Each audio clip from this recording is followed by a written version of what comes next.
All right, here's the baffles I made for the tank, and I got them on, basically thirds, just keep the ship from sloshing around.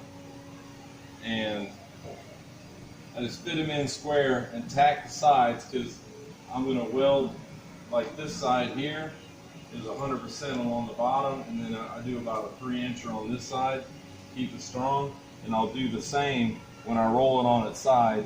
It'll be a lot easier to weld when it's laying down. Easier to go flat one instead of up one. Why go up when I uphill when I don't have to? So this, I'll put 2 more tacks in here. And okay, aluminum welding 101. When you get that ball, which you reverse polarity to get that little shiny ball on there, like when you're welding stainless and stuff, your tungsten can stick out, and that's kind of how you see your bead. But with aluminum, you leave it inside the cup because you don't want the tungsten touching the aluminum.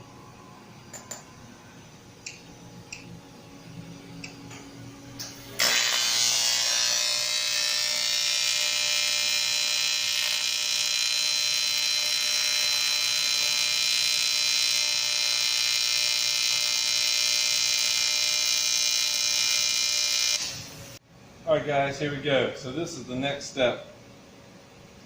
Like when I burned all this stuff in, especially these pieces, I'm not like super school taught.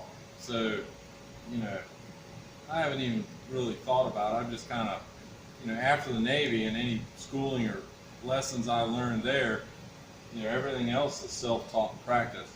I turned this up. This is 200 amps through the TIG. It would have been a lot easier if I had a MIG welder. But it can be done. That sinker wave can take it.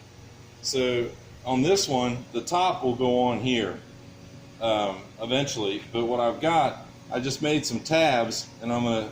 If you look right here, I cut these baffles just below the ridge line. I mean this here, and that way there'll be no problems with air traveling over the top, that little bitty crack. And I put these tabs and tacked them on. So when I lay out and do the top, I'll have a hole, like this hole saw right here. I'll have a hole in the top of the top, and then when I weld the whole top on to make these even stronger, I'll TIG weld, I'll plug weld that hole, and there's no chance of that baffle going anywhere. So I'm just going to burn these on real quick. For this, I did turn the welder down some, but I'm not about it being pretty. I'm about it being strong and lots of penetration. That's what she said.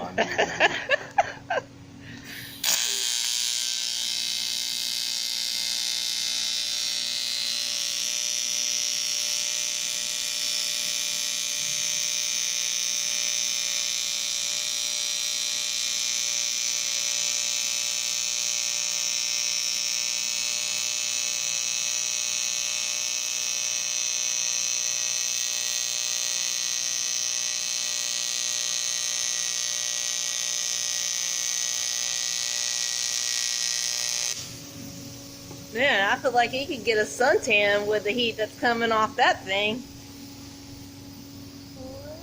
Of course, I'm a big advocate of not spending a lot of money on a welder, but Lincoln or Miller, I think I checked on the price. I think I paid about $5 grand for my sinker wave, maybe a little bit under than that, 20 years ago.